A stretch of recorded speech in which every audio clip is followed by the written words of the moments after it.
Pada masa silam, konon Pulau Jawa masih merupakan hutan belantara angker yang dipenuhi makhluk halus dan jin-jin jahat. Karena itulah, diutus seorang ulama asal Persia bernama Syekh Subakir yang ahli dalam meruqyah, ekologi dan geofisika ke tanah Jawa. Pada tahun 1404 Masehi, Syekh Subakir diutus secara khusus untuk menangani masalah-masalah gaib yang dinilai menjadi penghalang diterimanya Islam oleh masyarakat Jawa. Dirinya diperintahkan menumbal tanah Jawa dari pengaruh negatif makhluk halus. Berdasarkan babat tanah Jawa, setelah sampai ke Nusantara, Syekh Subakir yang menguasai ilmu gaib dan dapat menerawang makhluk halus mengetahui penyebab utama kegagalan para ulama pendahulu. Para jin, dedemit, dan lelembut tersebut bisa mengubah wujud menjadi ombak besar yang mampu menenggelamkan kapal berikut penumpangnya dan menjadi angin puting beliung yang mampu memporak-porandakan apa saja yang berada di depannya.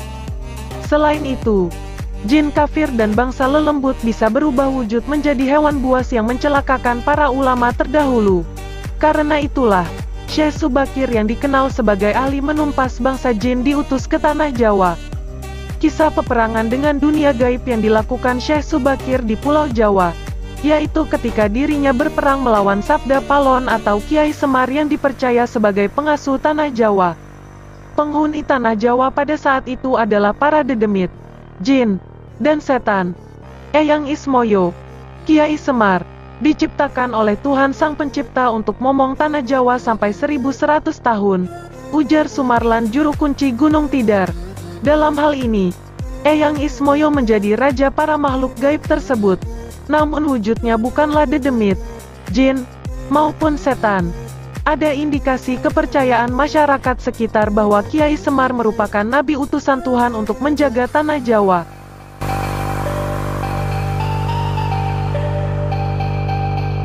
Pada pertarungan antara Syekh Subakir dengan Sabdo Palon tidak ada yang kalah dan menang karena keduanya sama-sama sakti.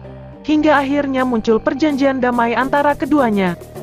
Dalam perjanjian damai tersebut, Syekh Subakir yang bernama asli Ali bin Syekh Bakir ini menjelaskan niatnya kepada Sabda Palon bahwa dia hendak menyebarkan agama Islam. Niat ini pun akhirnya diterima baik oleh Sabdo Palon. Syekh Subakir kemudian diajak Sabdo Palon ke Padepokan Agung miliknya di Alas Purwo. Di sana terdapat 2 sumur yang bau busuk. Syekh Subakir diminta untuk mengubah air sumur menjadi wangi.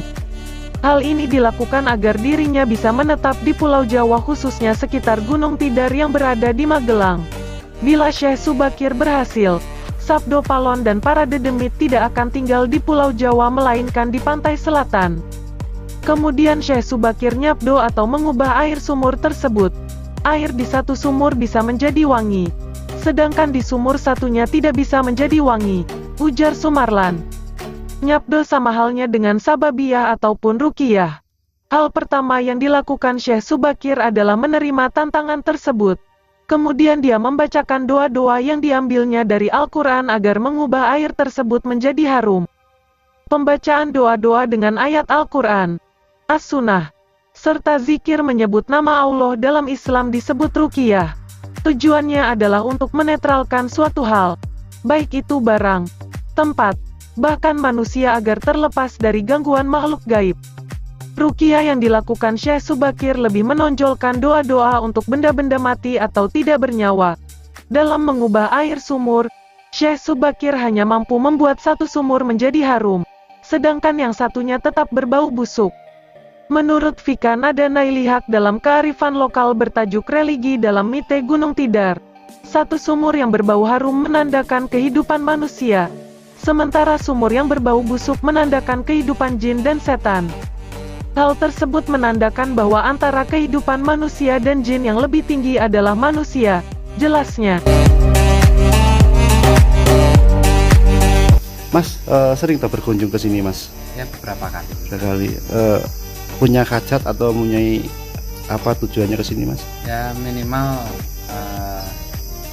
mengetahui sejarah dan napak tilas bahwasanya di masa yang kita itu sebenarnya pada zamannya itu masih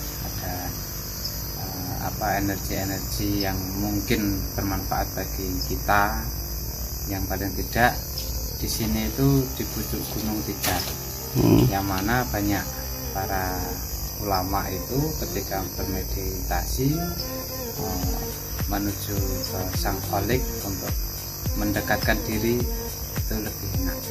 Intinya ke sini mencari keheningan Mas ya, tapi muaranya tetap ke Gusti Allah ya Mas ya. Tetap muaranya kepada Allah Subhanahu wa taala.